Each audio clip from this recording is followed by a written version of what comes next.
Silencio, bienvenidos al Ateneo de Clínica del quinto piso. Les voy a presentar a los residentes que formamos el equipo para hacer el Ateneo. Va Erika, Francisco, Camila y Florencia. Bueno, empezamos, ¿sí? Bueno, buenos días. Mi nombre es Francisco Benítez, residente de primer año de Clínica Médica. Hoy le venimos a presentar el Ateneo Deterioro Cognitivo del paciente joven, un reto clínico. Queremos compartirle este caso clínico, el cual tuvo una evolución neurológica típica, lo que fue un completo reto diagnóstico para el equipo de Clínica Médica y el equipo de neurología. Eh, lo, lo que nos llevó por la evolución clínica de este paciente a descartar las causas más comunes de encefalopatías adquiridas e indagar sobre otras causas menos frecuentes. Se trata de un paciente masculino de 46 años de edad, titiritero de profesión. Como antecedentes de importancia, no tenía ninguno, no tenía antecedentes heredofamiliares ni patológicos. Como datos tenía que tuvo un viaje reciente a Isla de Mallorca y a República Dominicana, donde tuvo una internación. De esto no tenemos ningún dato, no tenemos epicrisia, así que este antecedente es un poco ambiguo, por una intoxicación alcohólica. El paciente consulta por afasia mixta, hipoprofesia, bradixiquia, apraxia y trastornos conductuales y de la marcha, negando sudoración nocturna, fiebre, alteración del sueño, episodios de pérdida de conciencia. Todo esto fue en el lapso de un mes de evolución. Acude a la guardia externa de este nosocomio, donde se hacen paraclínicos iniciales, de los cuales todos estaban dentro de parámetros normales, incluyendo entre ellos una TC de encéfalo y tóxicos en orina, los cuales fueron completamente negativos todos. Realizando una punción lumbar en ese entonces, la cual fue frustra, lo que motivó al familiar a solicitar un retiro voluntario. Reconsultando el día 20 de diciembre, o sea, 4 días después, donde se quedó internado y se le hicieron todos los estudios complementarios. Bueno, al examen físico del ingreso, todos los parámetros de signos vitales estaban completamente normales. Estaba alerta, orientado en persona, desorientado en tiempo y espacio. Nominando 5 de 10, repetía sin disartria, hipoproséxico, parafrasia semántica, circunloquio, tenía perseverancia, afasia de expresión y ecolalia. Comprendía órdenes simples, parcialmente complejas, y tenía al examen de los miembros tenía ataxia en el miembro inferior derecho, y a la marcha tenía lateropulsión hacia la derecha. Como otros datos, a la ocultación cardíaca tenía soplo sistólico 3/5 que se irradiaba axila. Y los ganglios, tenía ganglios adenopatía en región inguinal de aproximadamente 2 por 1 centímetro. Los laboratorios de ingreso, como lo había mencionado previamente, estaban completamente normales, un hemograma que no tenía alteración en ninguna de las 3 líneas celulares, la química normal, solamente tenía una hiperbilirrubinemia a expensas de la indirecta, de 1.8, sin otro hallazgo relevante. Esta hiperbilirrubinemia cabe destacar que después se normalizó. El paraionograma normal, sedimento urinario no inflamatorio, y los tóxicos en orina, acá tenemos todos los que se le hicieron, que como lo había dicho antes estaban negativos. Además de eso, se le hizo una TC de encéfalo que descartaba patología aguda, ya fuera sangrado, lesión ocupante de espacio o signos de hipertensión endocraniana. Acá les comparto los cortes axiales de esta tomografía. Bueno, teniendo en cuenta a este paciente joven con un curso neurológico bastante atípico, con los laboratorios que estaban dentro de normalidad, los antecedentes que le habíamos mencionado, ¿cómo continuaríamos el estudio de este paciente? ¿Alguien quiere aportar algo? ¿Alguna sugerencia? ¿Qué estudio le pediríamos? No me quedó claro de la externación afuera y el inicio de los síntomas después de la externación, durante la intervención. No, o sea, los síntomas fueron desde hace aproximadamente 30 días. Él, La interna... Ah, la de intoxicación alcohólica. Sí. No, fue un mes antes aproximadamente. ¿Sí? ¿Y cuánto tiempo fue la intervención? Bueno, eso es lo difícil de poner tiempo, línea de tiempo, porque el paciente vivía solo. Justo tenía un vínculo muy allegado con la madre fue de vacaciones alrededor de un mes, entonces, hijas menores que no compartían, entonces era darlo y no pudimos poner en esa línea de tiempo el inicio de esta luz de signo. Especulamos que era un mes antes de la internación y lo traen a la consulta a la guardia, porque ve que no está, ya hay una perfil.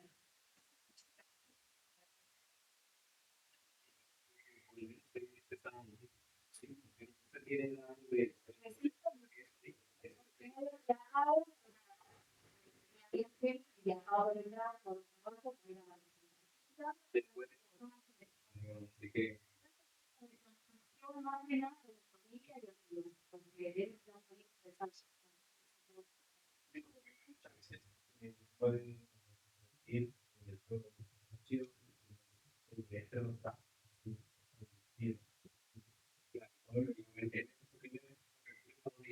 Si yo estuviera en Europa, digamos, uno diría que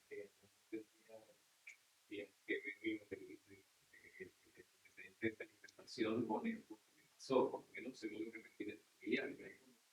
Claro, él vuelve de Europa, el familiar inmediatamente va de vacaciones y pierde 15 días, digamos, de observación en el domicilio, pero el familiar dice que cuando él llegó, estaba bien, que incluso manejaba su motocicleta y él fue seguro. O sea, quiere que un mes antes, digamos, por lo menos tenían síntomas que llamaran la atención.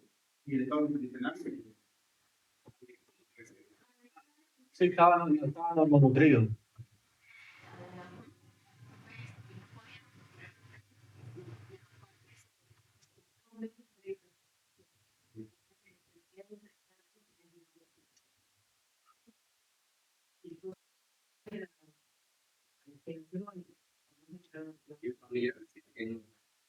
Que llamaba la atención es la investigación en República Dominicana que el familiar, digamos, decía que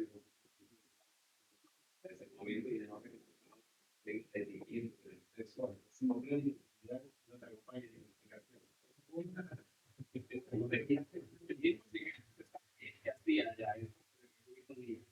Pidieron unos amigos que viaje con él. Claro,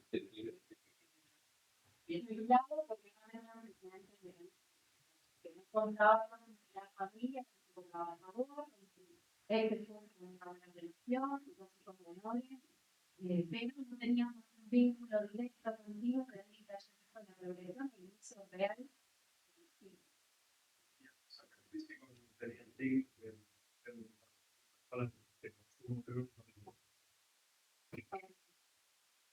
Ciudad, en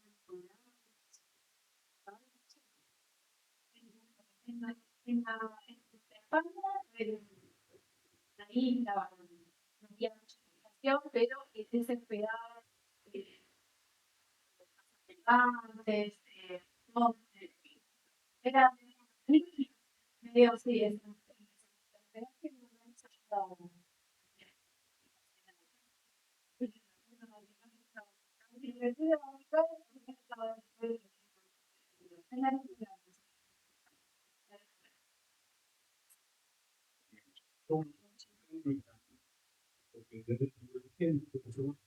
Distinto de la no ahora es una lista larga de síntomas. Entonces, como que a veces puede ser confuso. Entonces, el paciente tiene un síndrome es inicialmente resuelto.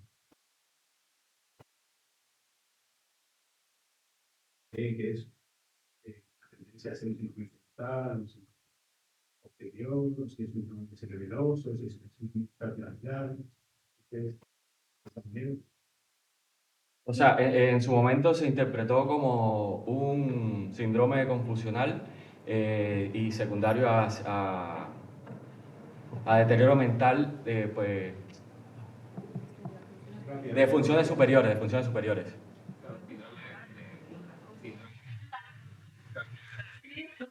Sí, funciones mentales superiores.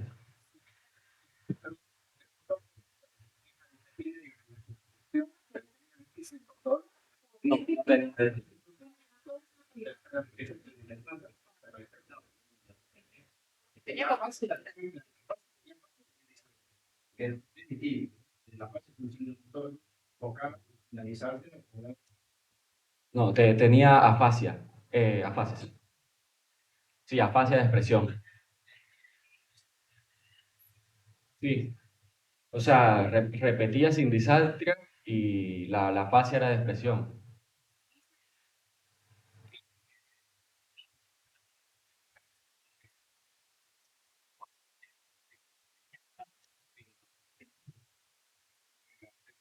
medida de que la acción. Al principio el problema comunicativo no era tan evidente, o sea, podía haber algún tipo de afasia festiva, pero digamos, fluente. Él hablaba y se comunicaba y después pasando los días, eso es lo que se va declinando, según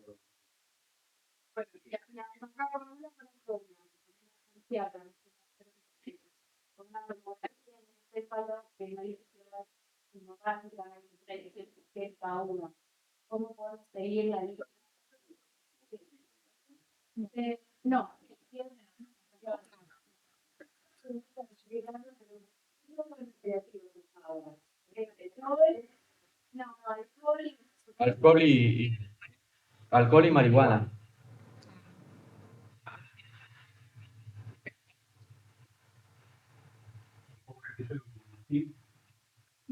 No, no que se haya documentado.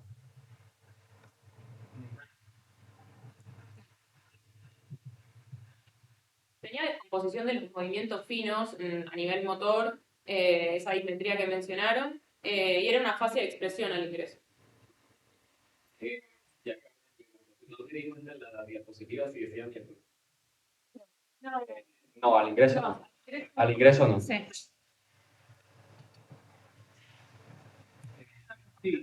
Bueno, podríamos avanzar un poquito ya la universidad o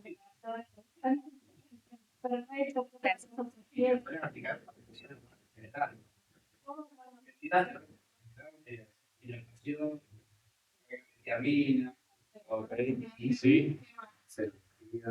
Sí, sí.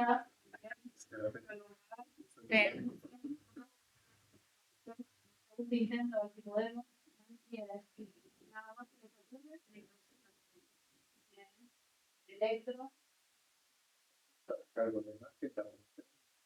inicial. Perfecto, seguimos. Buenos días, mi nombre es Erika Reiván, residente del segundo año de Clínica Médica. Como ustedes bien mencionaron, al paciente se realizó una punción lumbar, el citoquímico del líquido cefalorraquídeo estaba dentro de parámetros de normalidad. Además, se solicitaron cultivo citológico, panel viral para virus herpes simple, virus varicela zoster, Zika, chikungunya y dengue, panel para anticuerpos de encefalitis autoinmune y anticuerpos onconeuronales. Estos dos últimos se solicitaron, pero no se contó con la autorización para derivar las muestras. Como bien mi compañero había mencionado, la tomografía de encéfalo no presentaba lesiones ni hemorrágicas ni ocupacionales, por lo que se progresó a realizar una resonancia de encéfalo, en la cual se puede observar en la primera imagen, en difusión, lesiones hiperintensas a nivel de caudado, putamen y también en corteza pronto parietal y más que nada predominio izquierdo. En mapa ADC, en la segunda imagen, se observa una tenue hipointensidad en las zonas antes mencionadas.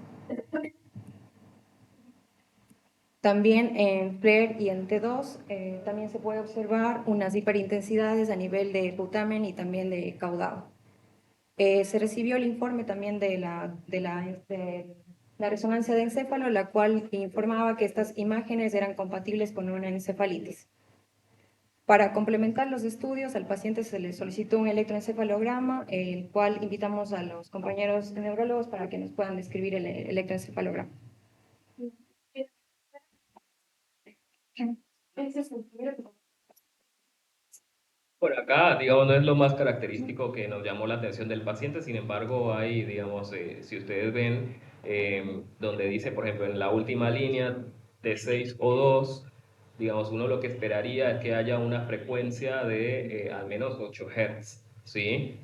Y bueno, si uno cuenta, tiene 1, 2, 3, 4 y 5, o sea que estaríamos hablando de una lentificación. Y esto lo vemos en el resto del electroencefalograma, o sea, una lentificación difusa. Los pacientes con lentificación difusa, digamos, puede ser debido a fármacos, pueden ser pacientes que están encefalopáticos, pacientes con mucho deterioro cognitivo, o sea, pueden tener esto, ¿sí? Me parece más interesante el otro. Bueno, y esto, digamos, tampoco es normal, habla de este patrón, si lo ven, digamos, las dos líneas de arriba, ¿no? Que serían, digamos, en la región frontal o frontocentral, ¿sí? Si ustedes ven las letras que son, digamos, las que son impares son a la izquierda y las que son pares son a la derecha, ¿no? Entonces, ustedes ven este patrón de tipo trifásico, onda, algunas puntas ondas, algunos patrones de trifásicos, o sea que la onda sube, vuelve a bajar y vuelve a subir, ¿sí? O sea que se negativiza, positiviza y vuelve a negativizarse y se ve, digamos, de forma generalizada, pues lo que les decía antes, que donde están las letras tipo impares es izquierda y las que son pares son derechas, o sea que habla de una generalización de esto, ¿no? ¿Sí? Y la frecuencia, digamos, puede ser 1 o 2 Hz, digamos, cada segmento que ven entre las líneas rojas es un segundo, ¿sí? Entonces ahí, por ejemplo, hay una que está a 3 Hz, ¿sí? Y a veces a 2 Hz, ¿sí? Y en ese, por lo menos en esta foto tenemos 1, 2, 3, 4, 5, 6, 7, 8, 9, 10, 11, 12, 13 segundos, digamos, o sea, que es algo continuo y que nosotros lo vimos permanentemente durante los siguientes electroencefalogramas, ¿sí? No les voy a decir que esto. Continuando con los resultados, se obtuvieron las serologías en suero, las cuales la mayoría fueron negativas, excepto por el IgG y IgM de dengue, que estuvo positivo. El dosaje de las vitaminas, la vitamina B12 estaba dentro de parámetros de normalidad, pero en el límite inferior, la vitamina D disminuida, el panel viral de líquido cefalorraquídeo, PCR negativa para dengue, Zika, chikungunya y también para virus herpes simple 1 y 2 y varicela zoster. El cultivo histológico también negativo, con parámetros inflamatorios, con CD4 y PCR dentro de parámetros de normalidad. Con las imágenes presentadas hasta ahora y con los resultados obtenidos del paciente, ¿qué diagnóstico diferenciales pensarían? A continuación se presenta una imagen de QR para que puedan responder las preguntas. Sí. Negativas. Negativo. Lo único que encontramos fue el tema de y el PCR que no es la pregunta, la pregunta que ya podíamos pasar en la no es una presentación clínica de PCR negativa del líquido también líquido. El suero sigue las dos. Ahí queda cuando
tenemos los resultados.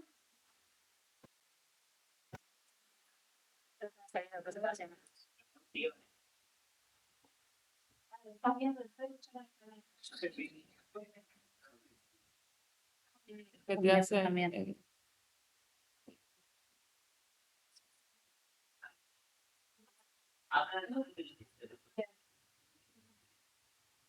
11 encefalopatía, encefalitis autoinmune, 2 encefalitis por deficiencia y 8 encefalopatía por fiebre. Es que no nos abre el resultado.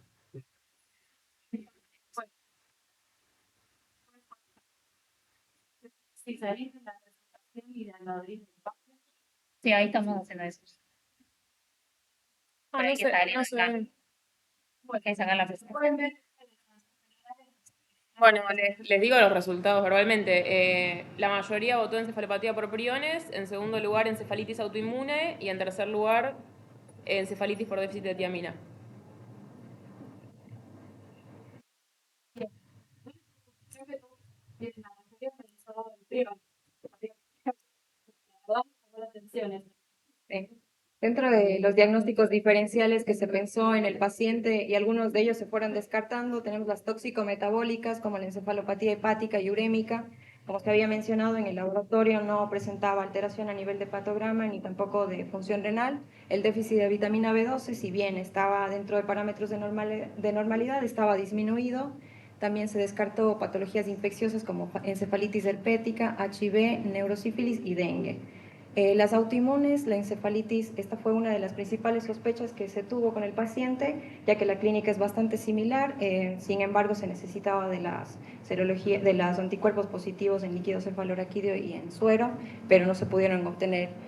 También se necesita de una adecuada respuesta al tratamiento con corticoides. En las neurodegenerativas, el Alzheimer de evolución rápida fue una de las que se descartaron también. Esta se presenta con una evolución mucho más prolongada y además no presenta lesiones a nivel de electroencefalograma ni tampoco de resonancia magnética.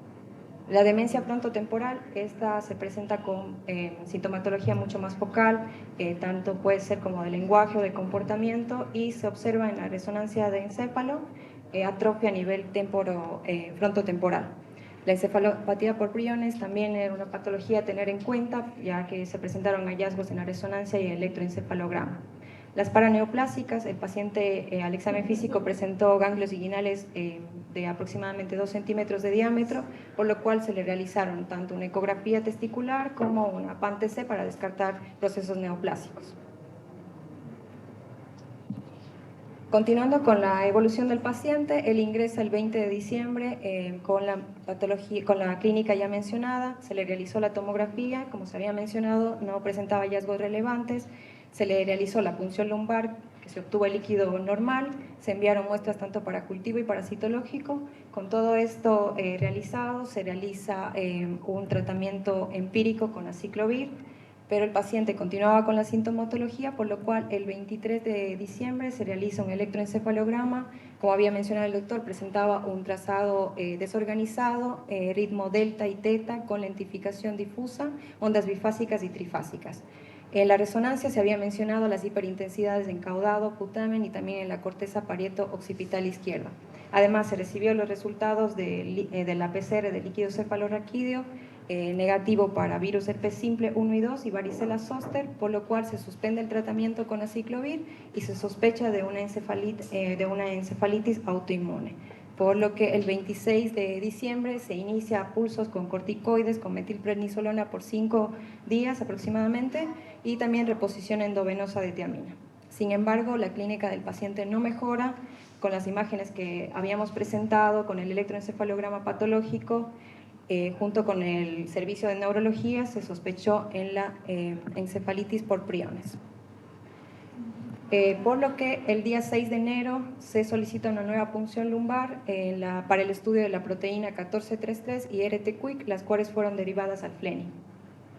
Paralelamente, el paciente presenta un deterioro progresivo de las funciones mentales superiores, presentó menor movilidad, pérdida de control de esfínteres y el electroencefalograma de control con un trazado desorganizado con predominio de ondas trifásicas y bifásicas en todo el estudio, compatible con encefalopatía por priones.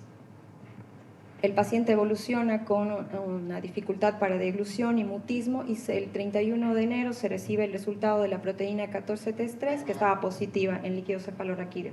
Lamentablemente no pudimos tener el resultado del RT-QuIC, la muestra no llegó en condiciones adecuadas a destino. que acá aclaro que estas dos muestras fueron derivadas para el Fleming. El RP-Quick acá en Argentina no se procesa, no se estudia, y se fue, y las dos muestras acabaron en la familia, que tenían que saber el diagnóstico que confirme la evolución progresiva de esta demencia y todo el cuadro neurológico como Erika nos está mencionando. Así que la familia aunó dos estudios, se derivó la muestra, dos muestras de Fleming, y la proteína se procesó, supimos que fue positiva, pero la otra muestra que se derivó a Estados Unidos, evidentemente llegó congelada y no. Bien, con la obtención de los resultados de la proteína 14 testes se confirma la sospecha de encefalitis por priones. El paciente posteriormente evoluciona con un mayor deterioro, presentando mioclonías frecuentes, y junto con el mal pronóstico que tiene esta enfermedad y además no contar con un tratamiento específico, se habla con los familiares y se decide la sedación paliativa con midazolam. Finalmente el paciente el 27 de febrero fallece. En resumen, tenemos un paciente que presentó un deterioro cognitivo rápidamente progresivo con electroencefalograma patológico y lesiones en ganglios basales y corticales en la resonancia de encéfalo, con la proteína 1433 positiva en líquido cefalorraquídeo. Con todos estos criterios se llegó a la conclusión de que el paciente presentaba una encefalopatía por priones. A continuación, mi compañera les va a hablar un poco del tema. Sí, alguien quiere hacer una pregunta.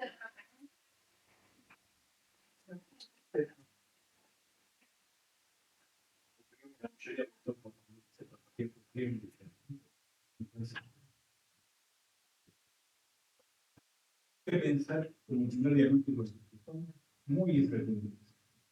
Y obviamente el cuadro clínico tampoco es todo tan típico de en un mes, 2 meses, y partir de una evolución así tan rápida, en un mes es común. Los doctores no tienen un dato que yo sí, hablé con la esposa en su momento, y hace unos meses ella notaba con cambios conductuales. La madre era muy negadora.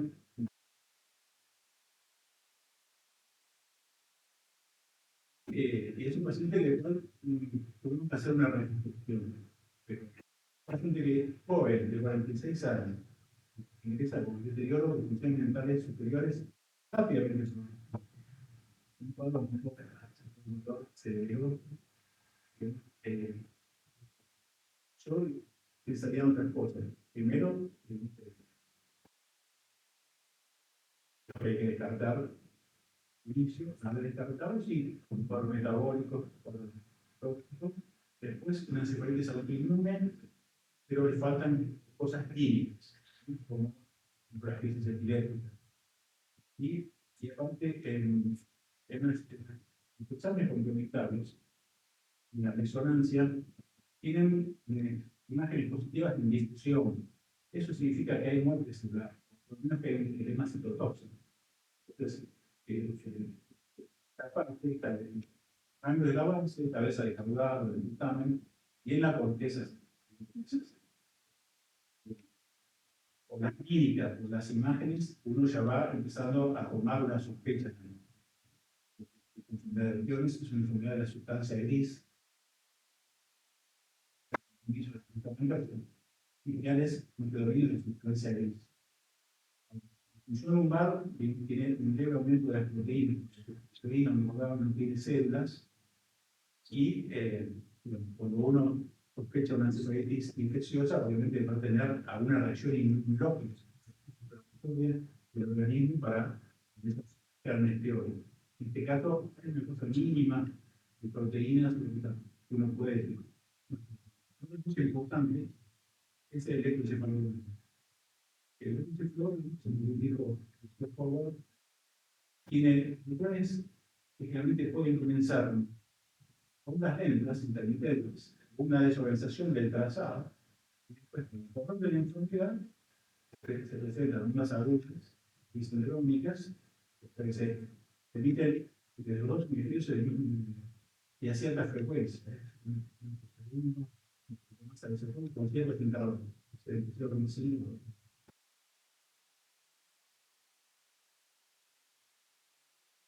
Pensamos estas cosas. Bueno, que tenemos algunos años que vivimos la época de los 90, pero lo pensamos también un poco más. Pero, algo que sí quiero remarcar, digamos, hay mucha gente joven que no piensa en la entrada de una guardia y van a encontrar una cefalopatía extrema.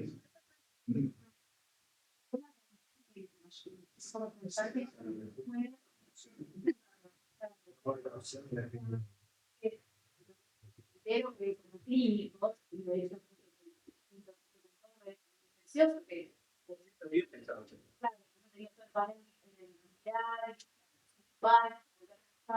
y después 91 a la Argentina, que yo me había pasado, los pequeños día, una vez que los resultados de las vitaminas para tratar los exitoso con este paciente, que era muy joven, y el cuadro era progresivo, se estalló en la cara, en realidad era eso.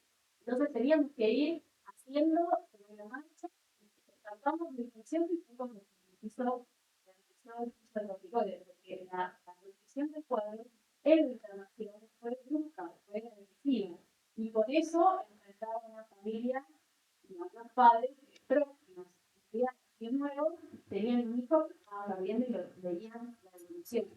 Así que me sorprende que, bueno, quizás la respuesta puede ser nada, pero lo primero que pensamos como clínicos es tratar de lo mayor a lo más específico, de lo más menos frecuente.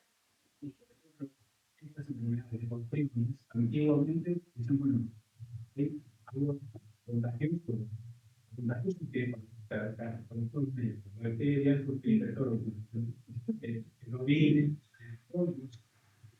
y los virus herédicos. Estas enfermedades de infecciones, no se sabía que eran virus, especial, me dan por virus herédicos. 30 años de edad, pero y después, tiene acá, es una cosa muy importante que todos mis abuelos estaban muy bien. Entonces, la rutina se tiene mucho para nosotros. Sí. Podemos decir que Quería preguntarle.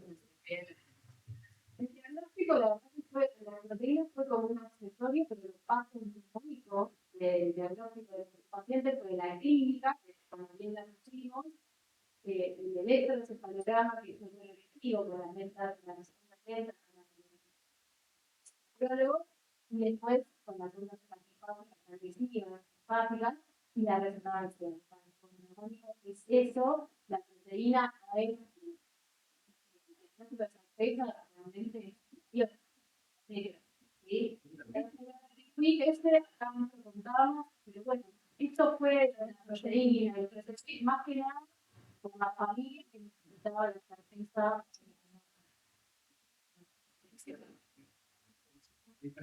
Casi un 100% es una prueba que vos das el líquido cefalorraquídeo, teóricamente contaminado con la clínica espectacular. También contenían cloromina y de querían le ponen una proteína crónica predominante para actividad priónica, ¿no? Para que haya muchas proteínas clínicas malas o tóxicas, necesitan una proteína buena. Y las proteínas tóxicas van contaminando la misma, y en ese paquete pensar que se produce, digamos, una modificación, la modificación de este mecanismo. Entonces,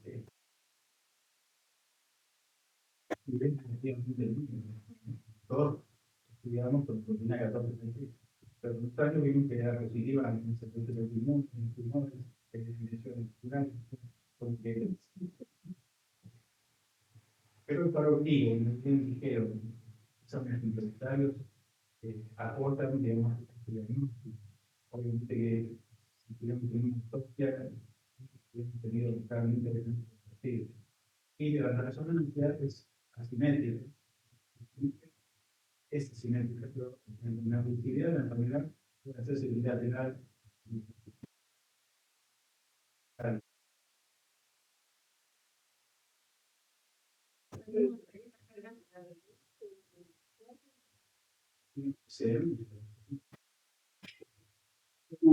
Bien.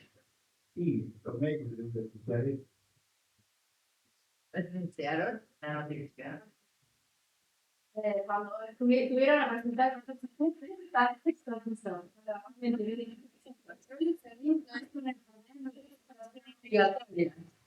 que espero que sí. Pero yo no lo tengo motivo porque cuando al final una falta grave, Porque hay un ginecólogo ahora sí que se tiene que avisarlo, pero es el médico que atiende al paciente. Está obligado a notificar. Bueno, Total, el mail de epidemia diciendo por qué después de 4 meses. bueno, vamos a hablar un poquito de la revisión bibliográfica de la enfermedad por priones. Respecto de la manifestación clínica, tenemos que se presenta como una demencia rápidamente progresiva, con cambios en el comportamiento, trastornos motores, visuales, en etapas avanzadas, mutismo cinético y coma, como se presentó nuestro paciente. Tenemos distintos tipos, creo que, contrario a lo que creemos la mayoría, o al menos yo, la variante infecciosa no es la más frecuente es la variante esporádica, que se lleva un 85 a 90% de los casos, que se da sin causa identificable, de forma espontánea, una proteína priónica que tenemos en el cerebro se malpliega y genera esta patología. Existen o pueden existir polimorfismos en el codón que codifica para esa proteína que confieren una predisposición a que esto suceda, pero no una mutación en sí misma, como sí existe en la segunda en frecuencia, que es la variante genética o familiar, donde sí hay una mutación del gen que codifica para la proteína priónica y presenta una variabilidad etaria un poco más amplia, pudiendo empezar en pacientes más jóvenes. Y se cobra un 10 a 15% de los casos. Después, la variante iatrogénica, que es la que se da en nuestro medio o en el laboratorio, tiene una presentación menor al 1%, se suele dar por material neuroquirúrgico contaminado o trasplantes de córnea, o cuando antiguamente se tomaba la hormona de crecimiento de material cadavérico, podían generarse este tipo de transmisiones, pero ya es altamente infrecuente, así como también la variante, que es la que se llama variante al subtipo infeccioso que se da por el consumo de la carne contaminada, que como bien mencionó el doctor, hubo un brote en Reino Unido entre los 90 y 2000 de este subtipo. Bueno, para el diagnóstico, un poco lo que estuvimos charlando, tenemos como en el contexto clínico de una demencia rápidamente progresiva y nos auxiliamos de los estudios complementarios, siendo el electroencéfalo, que tenemos las ondas agudas bilaterales y sincrónicas, que son lo más específico de esta patología, pero no siempre se hallan, y el enlentecimiento difuso, que es lo típico que puede pasar en cualquier encefalopatía, que es lo que tenía nuestro paciente. Después tenemos a nivel de la resonancia las lesiones hiperintensas en cuerpo estriado, caudado, tálamo, en FLAIR y difusión. Y respecto a los biomarcadores de líquido cefalorraquídeo, como estuvimos charlando también, la proteína tau y la 1433 no son específicos, son marcadores de daño neuronal que apoyan al diagnóstico, pero lo más específico es el RT-QuIC, que pone de manifiesto la proteína mal plegada en el líquido cefalorraquídeo. Pero desafortunadamente no tenemos este estudio acá en Argentina. Bueno, respecto al pronóstico, tenemos que es una enfermedad de curso progresivo y relativamente rápido.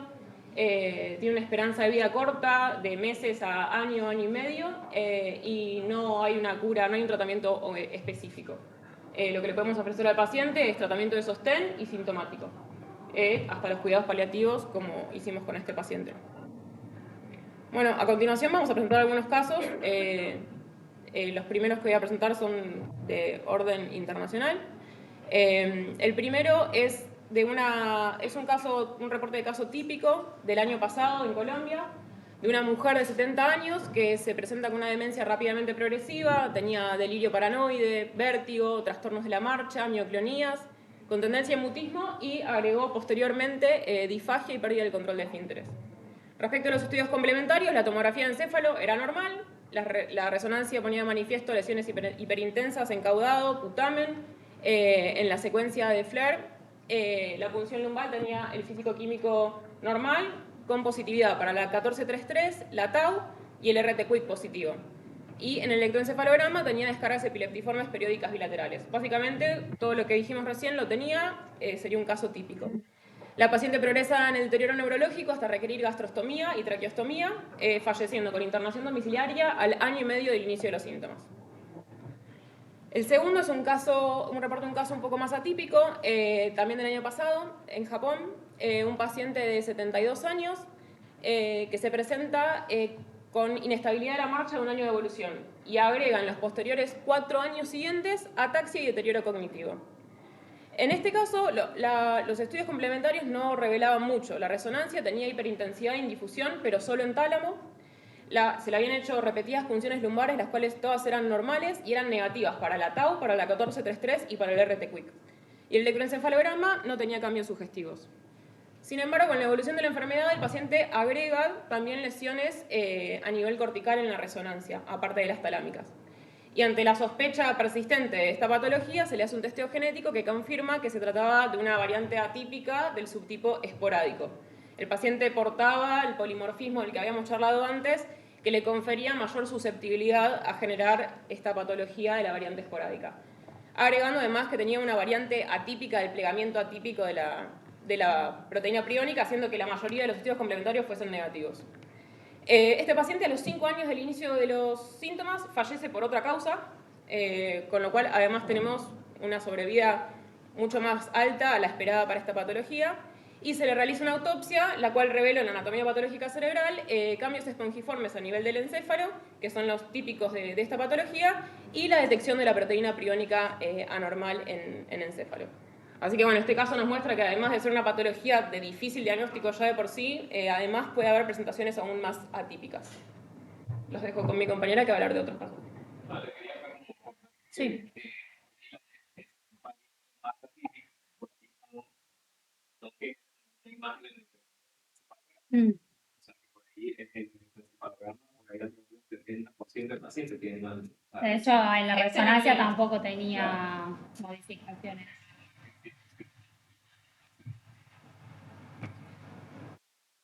Bueno, y estos son casos que son de acá de Argentina. El primero es del Hospital Italiano, es una paciente de 73 años que concurre a consulta por un cuadro de 2 meses que inició en un momento por trastornos de la marcha y fue evolucionando, agregando cambios de personalidad, agresividad y dificultad para realizar las tareas habituales de todos los días. La paciente llegó a la guardia, en un primer momento se realizó un laboratorio para descartar las causas metabólicas, que resultó todo un laboratorio normal. Se le realizó una tomografía de encéfalo, la cual no tenía ninguna alteración, y se le realizó una resonancia magnética, en la cual se veía que tenía hiperintensidad en el sistema límbico. Se realizó también una punción lumbar, que no tenía ningún hallazgo patológico, y de esa muestra se enviaron muestras para realizar los anticuerpos para sospecha de una patología autoinmune. Por la gran sospecha de esa patología se iniciaron los pulsos de metilprednisolona, se hicieron 5 días de pulsos. La paciente presentaba una estabilidad neurológica, la cual no había ningún cambio, por ende se decidió progresar a realizar inmunoglobulinas, las cuales recibió también por 5 días, que tampoco tuvo ningún cambio a nivel neurológico. Después de haber realizado ese tratamiento, se recibe el resultado que los anticuerpos resultaron negativos en el líquido cefalorraquídeo. Como la paciente la paciente presentaba una estabilidad neurológica, se decide otorgarle el alta sanatorial y realizar control ambulatorio. La paciente reconsulta al mes, por progresar su cuadro neurológico a mutismo cinético y fallece a las 48 horas de haber llegado al sanatorio en la segunda consulta. En total sería a los 5 meses de iniciado los síntomas. Y el otro caso es un caso que ocurrió en la Patagonia, en la provincia de Neuquén, en la cual no es un caso tan frecuente. Había 4 familias, de las cuales cada integrante de estas familias presentaba cuadros neurológicos caracterizados por mioclonías, trastornos de la personalidad, trastornos conductuales, y también algunos tenían mutismo. En el caso este, lo que llamaba la atención era que cada paciente de estas familias presentaban como antecedente un familiar que había fallecido por deterioro neurológico. En algunos casos se había sospechado la enfermedad de priones y en otros no se sabía la causa por la cual había ocurrido ese fallecimiento por el deterioro neurológico. Por lo que se realizaron también resonancias en las cuales en estos casos había hiperintensidad en la corteza frontal, pero no era muy llamativa lo que aportaba la resonancia. Se realizaron punciones lumbares, las cuales no eran patológicas, y también se realizó electroencefalograma, que en algunos pacientes se evidenciaba la lentificación difusa y en otros tenían ondas trifásicas. Por estos antecedentes familiares, el neurólogo que estaba a cargo del estudio de estos pacientes decidió realizar un estudio genético en el que se halló el gen PNRP mutado, la variante E200K. Y se vio que en la provincia, sobre todo la gente que vivía en el limítrofe a Chile, había muchos casos de esta mutación y se creía que era algo que migró de Chile, porque todos estos pacientes y estas familias tenían antecedentes de algún familiar que venía de Chile. Y a partir de este caso se dejó en la provincia a disposición de la población para poder realizar gratuitamente el estudio genético para detectar esta anomalía genética y tratar de disminuir por lo menos la transmisión a la descendencia. Lo malo del estudio es que no se continuó y inició en el 2018 y no sabemos si es que aumentaron los casos en la provincia o si gracias al estudio genético también se aumentaron la cantidad de casos. Como conclusión, sí, perdón, decime. Sí. Eran entre 50 y 70 años la mayoría de los pacientes que estaban cursando la patología, y de los familiares también aproximadamente los que habían fallecido tenían entre 60 y 70 años. No, no había. Eran todas personas mayores. No había gente joven ni niños. Bueno, y como conclusión tenemos que es una patología de muy baja prevalencia, con una gran variabilidad de presentación clínica y de rápida progresión. Viendo todos estos artículos, todos se presentan de manera diferente, entonces no hay un patrón como para seguir, para sospechar de la misma. Y esto hace que sea un gran desafío para diagnóstico para el médico que recibe el paciente. Es de suma importancia ante estos cuadros poco claros de deterioro progresivo, habiendo descartado en primera instancia las causas más prevalentes, como había dicho el doctor, las metabólicas, infecciosas, las autoinmunes y en última instancia la patología por Pronis, tenerlo presente como dentro de los diagnósticos diferenciales en última instancia. Y en los casos en los que haya un componente genético, como en este último artículo, es importante poder realizar el test genético si es que se puede, para poder estudiar a toda la familia y tratar de disminuir la transmisión de este gen mutado a la descendencia y poder disminuir los casos que tienen relación con las mutaciones genéticas.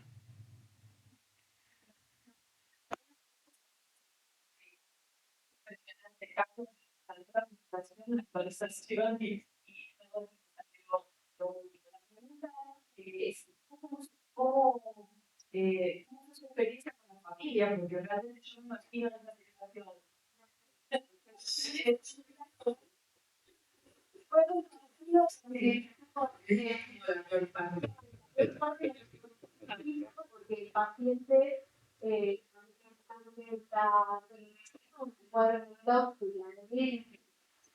no quería compartir la habitación, así que estuvimos algo solo, y fue el primer momento muy difícil, porque cuando fue la con el doctor, fue muy difícil, sí, puedo decir, de la manera que puedo, que fue la peor parte de la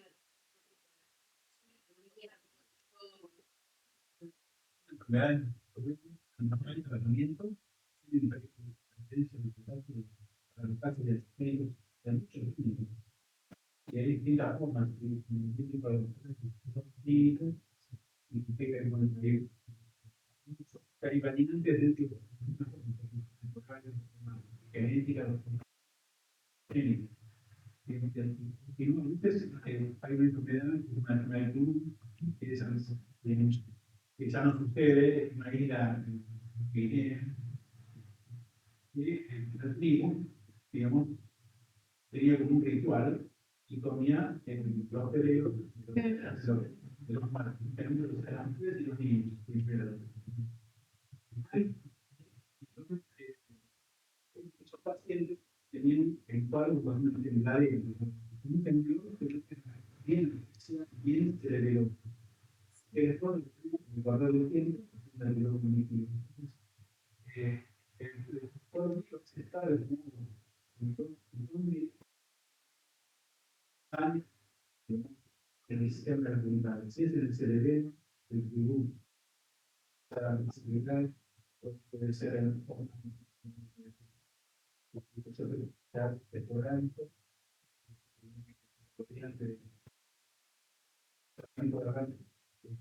un poco caso pasado de la especie, de la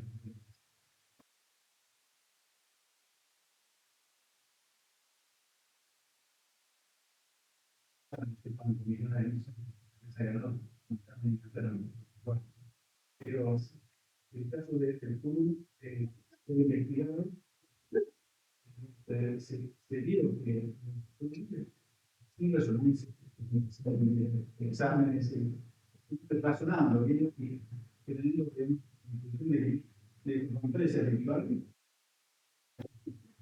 pero es algo interesante para la historia de la medicina.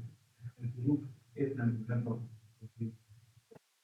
Pero ahora, no sé, ¿por qué proteínas que están en el cuerpo normalmente, en la membrana, que absolutamente tendrían a una cierta función, la función o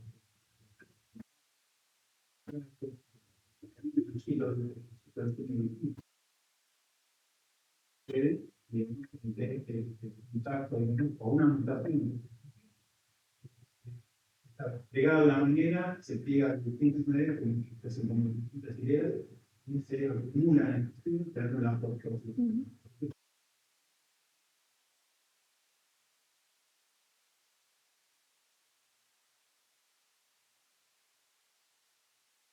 una vez descartado más frecuente, siempre piensan en el frecuente. Sí, tal cual. La experiencia es fea, ¿verdad? Una paciente muy joven, una fecha difícil, la depresión fue difícil. Y ahora en el piso, la pasó en el punto de un fin de semana, que ahora el martes y miércoles, que ya eran días. Era que no me tuvieron una lo que nos faltó con claridad es saber el índice real de esta causa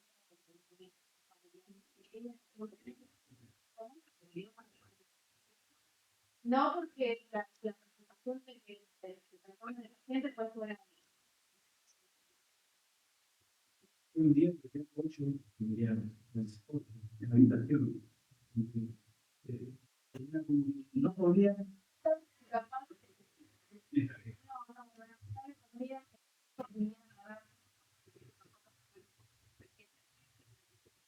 Yo creo que lo que tenemos pero bueno, eso también ya parte del informe, porque sus hijos vivieran estado ya el cuadro era muy organizado y chicos, eso también pasó. Sí,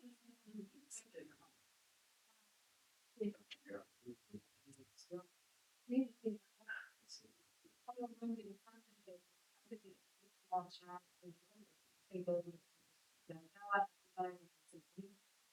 cuando ahora parte me había viajado,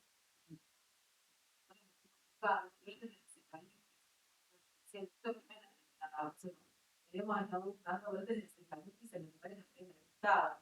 Cuando si había algún tipo de actividad, ¿no? De algún de ese país, que estábamos en ese país profundizando en los virus, ¿qué le podíamos aportar? Hay una oportunidad realmente con la universidad de también Bueno,